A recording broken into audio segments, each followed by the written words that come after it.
Kelly Price breaks down in tears after hearing about the passing of Coolio at age 59.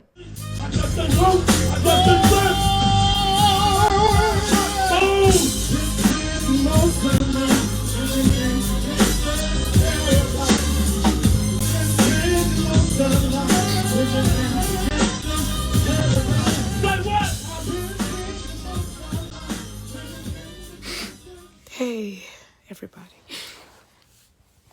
Okay, so this, I realize may come across as random, right? But for me, it's not random. And I'm about to get myself together because I'm not trying to show y'all my bedroom, right? So my agent literally just contacted me. I was at dinner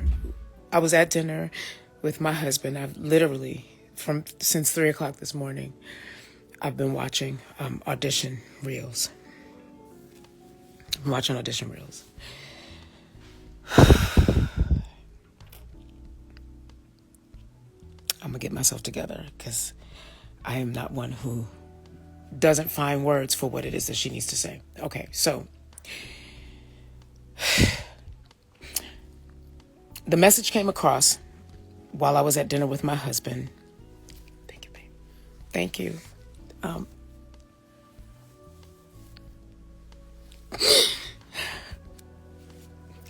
And a lot of you don't even understand why this is important to me, because it's not like people saw us publicly together, right? But I met Coolio in 1998.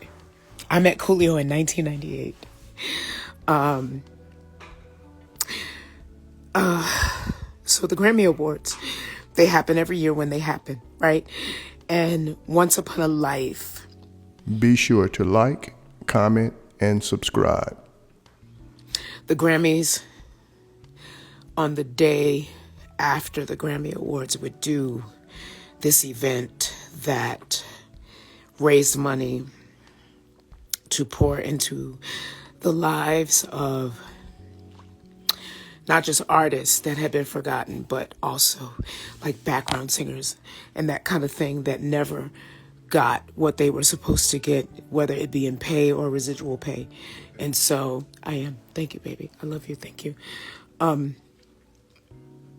They were supposed to get. And so from year one, from Soul of a Woman, I would attend this dinner because it raised money for people who were not recognized for their body of work.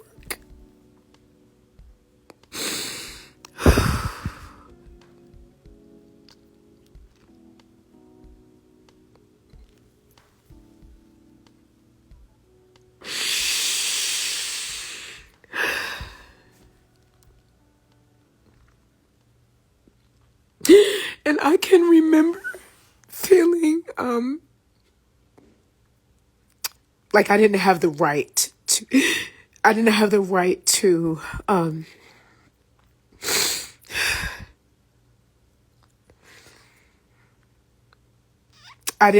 right to turn someone away who liked what I did or whatever, even if they weren't the right fit, if they could be obnoxious, whatever the case may be. And I remember, so my funny memory is that at this first event that I went to in 1998, after the Grammys, I met Patti LaBelle, Auntie Patti. And she talked to me and told me what the path of my career was going to be. And I didn't believe it because I felt like I had worked with so many people that, you know, when it came time for me to come back and ask somebody to work with me, that they would never deny me because I had worked for either very little or for free while I was trying to make my way in the industry as a background girl and an arranger and a producer that wasn't necessarily primed to get their credit, right? So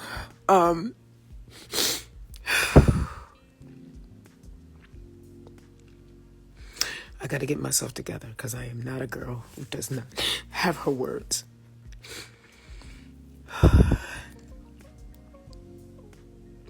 And I remember that Patti LaBelle, she said what she said. That's a different story, right? That's a different story. But I met Coolio. That same night. It was 1998. And it was the night after the Grammys. They used to do the Grammy Foundation dinner. And labels would have to buy tables, and all of the proceeds went to artists, and many of them were artists of color. Like, I want to say all of them were African American or artists of color who had not been paid fairly, who had not been, they weren't getting their royalties, and a lot of them had made legendary records that we all know, but they had never received their just due. They didn't have health insurance. They didn't have life insurance. They didn't have any of that stuff. And so the Grammy Foundation did this every year, and they did it the day after the Grammys. And so my first time attending this particular event was in my album came out in 1998, so it wouldn't have been 1998. It came out in 1999 when I went to the Grammys as an artist, right, who had an album out. And I met Coolio that night for the first time. And I do understand that for anybody that has followed my career, this probably off the rack doesn't make sense. I believe in just telling the truth, period, right? So I met Coolio in 1999.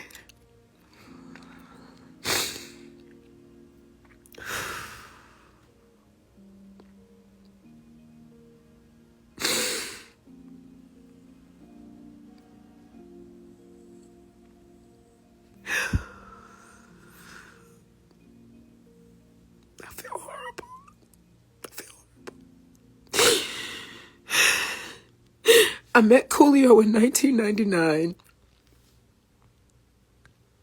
at the Grammy Foundation dinner, the night after the Grammys. And I can remember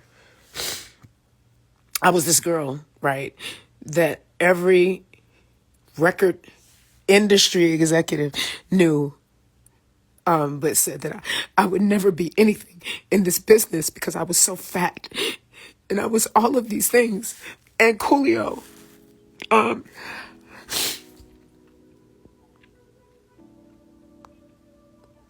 he came to me that night, the day after the Grammys in 1999. Help me, Jesus. Okay, because I want to respect him. I want to respect him, and I need to get myself together so I can tell this. Okay, so the Grammys, 1999. Literally after Auntie Patti shook my whole world and gave me some advice that would stick with me for the life of my career to this day, that I take as gospel truth, and it has been, right?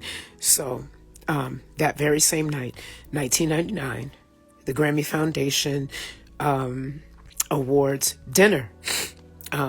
Labels had to buy tables and all that kind of stuff. So it was one of those kind of events. And it was at that time, I don't see that they're still doing it, but it was, in my opinion, and I think for a lot of people, the Clive Davis party post Grammys. There was a Clive Davis party the night before the Grammys. There was the Grammys, and then there was this event that the Academy would hold. And I remember meeting Coolio, my first time attending this event. Thank you, Heavenly Father. Okay, I'm going to tell this story with strength and not in grief.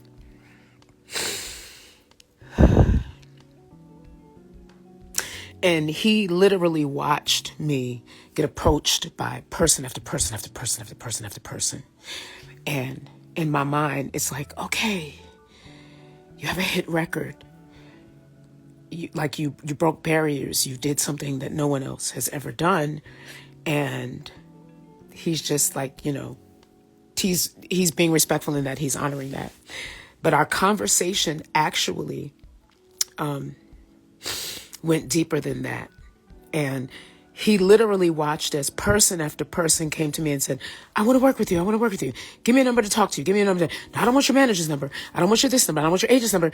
I need to talk to you because I'm going to, it's all this craziness, right? And he watched me. He literally watched me, right? Coolio came over to me and he was like, hey, Miss Price. I was like, hey, how are you? Oh my God. Been spending love of our life in the gangster's paradise. People say what they want to say. When that movie came out, he was sitting on top of the world. In white America, black America, if you want to put a color on it, he was sitting on top of it. I feel like music has no color. It touches every race, it touches every genre, it touches every soul.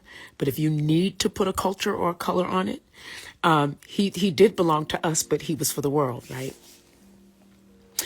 So he came because he was a fan and he had a conversation with me, but he also came because, and he spoke to me as a senior in the business at the time that I was just breaking in. And so he noticed that I was being bombarded and bum rushed by so many people. And I guess from the look on my face, he could tell that I was communicating and actually sharing my personal contact information with people that I probably wasn't. No, let me just go on and tell the entire truth. I didn't necessarily want to share my personal contact information with. It would have been better if I could give them the information of a representative, but they were on some, oh my God, I need to talk to you and I don't want to talk to a representative. And so I didn't want to say no because I was brand new. And in my mind, saying no would be closing the door on opportunities that were coming. I didn't understand that when you present, quality and all that kind of stuff, that people will come and find you no matter what, even if you don't give them your personal details. And so he came to me that night and we had an incredible conversation. I can honestly say, because I don't cap, I don't do the BS where when somebody passes away, everybody has all of these, oh my God, I loved him so much. I loved him so. That is not me. I am not going to do that about somebody that I did not have a personal experience and or relationship with. He and I did not have any level of a relationship, business or otherwise, but he made such an impact on me at the beginning of my career by coming to me and saying, hey, I definitely want to work with you, but are you good? Because he saw the BS and he saw me succumbing to it. And I'm kind of looking at him like he's crazy because I'm not getting ready to tell him. I'm not really trying to give all these people my number because in my mind, I needed to be grateful for the fact that people wanted to work with me, right? So he said to me, all right, I'm going to help you out, sister. I'm 23, 24 years old. And Coolio said, let me tell you something. I want to work with you. You gonna give me your number? I said, yeah. He said, you didn't even want to give me your number. And I looked at him like he was crazy, right? And he said, no, you didn't want to give me your personal number. I have watched you do that with several people tonight. He said to me, I've had the same cell number for over 10 years. And I looked at him and I said, how in the world did you do that? He said, because I only give my number to people that I want to call me. I only give my telephone number to people that I am willing to take a call from. And if I don't want them calling my phone, I either don't give them a number at all, or I give them the number to somebody that represents me, but I don't give out my personal information. And he said to me, Kelly Price, right? Because again, this is 1999 at the Grammys, and I'm brand new as an artist. He said, if you don't want somebody to have your personal information, don't give it to them. And you would have thought he had given me the Pythagorean theorem. I'm going to let you Google that in case you don't remember it from science class. But when he said it, it hit me like a ton of bricks. He said, you don't owe it to anybody to allow them into your personal space. This was a really good lesson. And it's still, even though he said it to me, it took me a long time to understand that what he said held true, because I felt like I owed it to the world because I was that fat, black, loud girl that the industry didn't bet on winning. They actually bet on me losing. And he said to me, if you don't want to talk to somebody, don't give them your number. If you don't want somebody to be able to reach you in your personal time, don't give them your number. Why are you changing your number every 6 months, Kelly Price? If you don't want somebody to have your personal details, do not give it to them. If I give my phone number to somebody, I'm okay with them calling me, even I got to check they ass. And some of y'all not going to like the fact that I said that, but kiss my ass. Even if you don't like the fact that they are calling you, if you gave them your number, stand up, be a woman, and own it. He said that to me. I haven't seen him in a very long time. And I do know that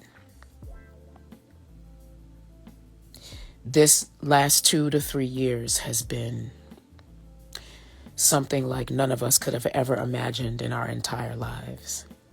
God bless Coolio. God bless his memory. God bless his music. I don't know. I just have to be honest, and I feel horrible about it, that I don't know what was going on in his life in these last few years, because I was living with my own grief and trying to figure out how to process it, because I had lost so many people. But when the message came to me tonight, I got a text message and an alert, and I saw that he had transitioned. I was in the middle of eating dinner and my heart broke. And I do know that I am not responsible for the world, but because of what he said to me at such a pivotal time, I just feel so connected. And God bless his family, his legacy, his offspring. I will say this, and they can listen or not, but I feel like because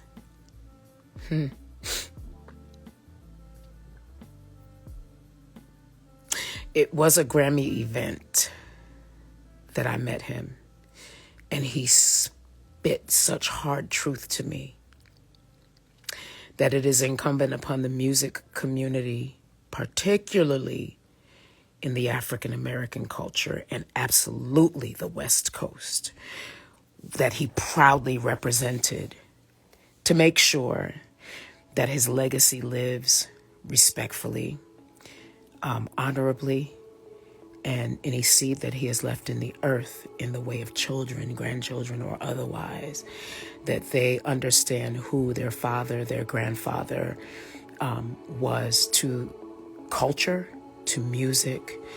He crossed over so heavily with that movie and Michelle Pfeiffer. And we were looking at him in this movie when they released the video. He was superimposed in his own scenes, but also in the movies. And I'm getting myself together right now, and I'm getting back to Kelly so that I can speak with authority, right? So in my authority, in my spiritual authority, you ain't got to believe it, but I got it.